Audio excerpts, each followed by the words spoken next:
People, my name is Marcus Pearson, and today I'll be discussing with you my persuasive speech, the need for us to reform our policy and procedures and how we handle convicted felons.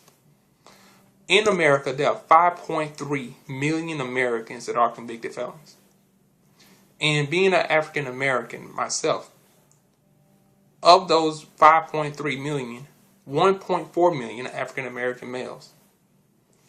676,000 of those are African American women, according to the Sentencing Project. That's an alarming amount of people. That's 1 out of 40 Americans in our country that are convicted felons. Of those people that are convicted felons, they no longer have the right to vote, have a hard time finding jobs, and they have to live with the stigma or the categorization of being a convicted felon. We got to do something about this, because these people make up our society, make up our communities, are part of our country. So if nothing's being done about them, that's affecting our societies, it's affecting our communities, and it's affecting our nation. America is one of only 2 countries in the world in which you can lose your rights to vote and never have them given back to you.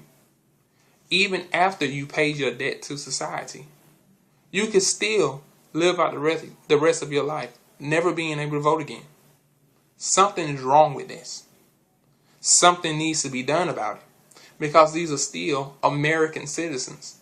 Made a mistake, a few mistakes, but they're still American citizens who still have basic rights that go unacknowledged most of the time.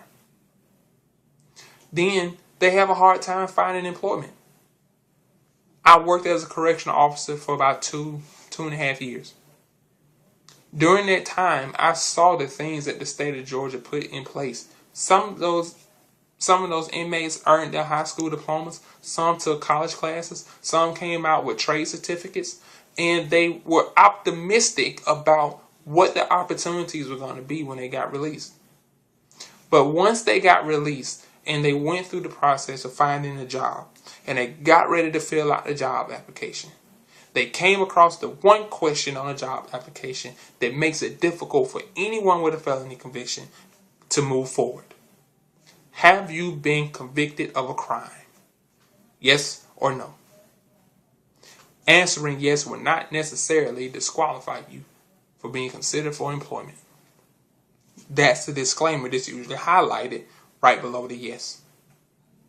But many of them can testify that checking yes and trying to explain it did indeed disqualify them from being considered for employment, because a lot of employers don't want to take the risk of hiring someone with a record.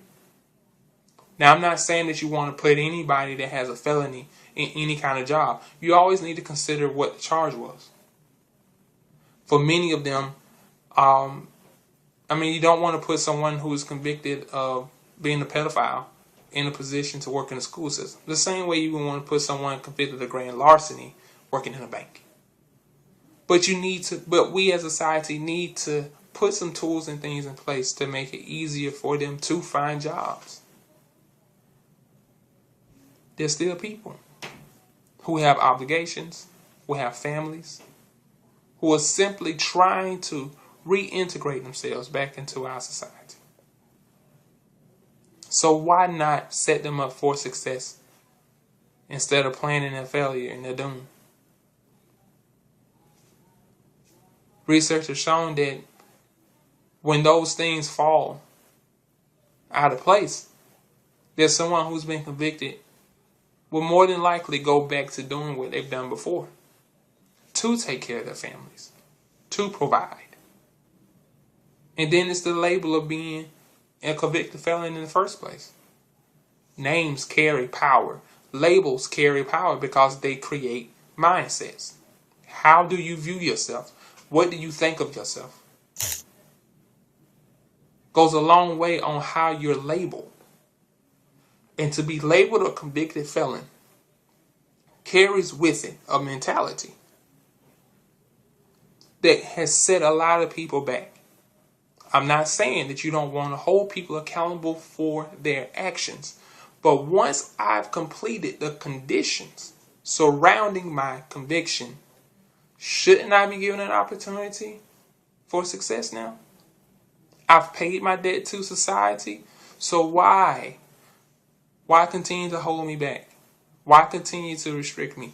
Why continue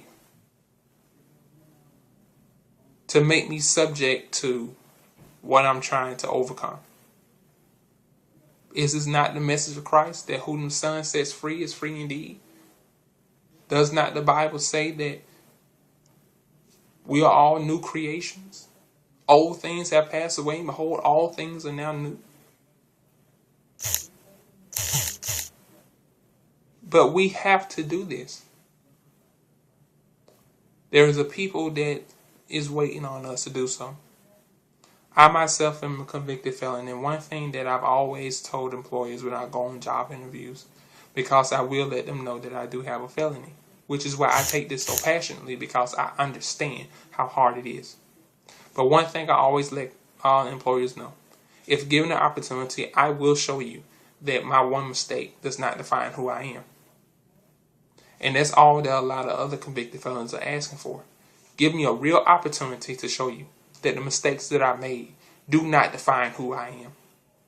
Let me show you that I can be a part of society. Voting makes me feel like I'm a part of society. Being able to work a meaningful job, not just any kind of job, but a meaningful job, makes me feel like I'm a part of society now. And just being a regular, average, everyday person makes me feel like I can do this. Florida understands this.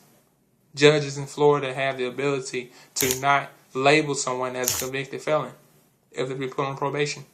So they don't have to check that yes mark on the application, because they understand that in doing so, they increase the chances of them finding a good job and decrease their chances of going back to jail. This is an approach that I think that we should take head on a larger scale, to help transition people coming out of jail back into society in a positive way. Thank you for your time. God bless.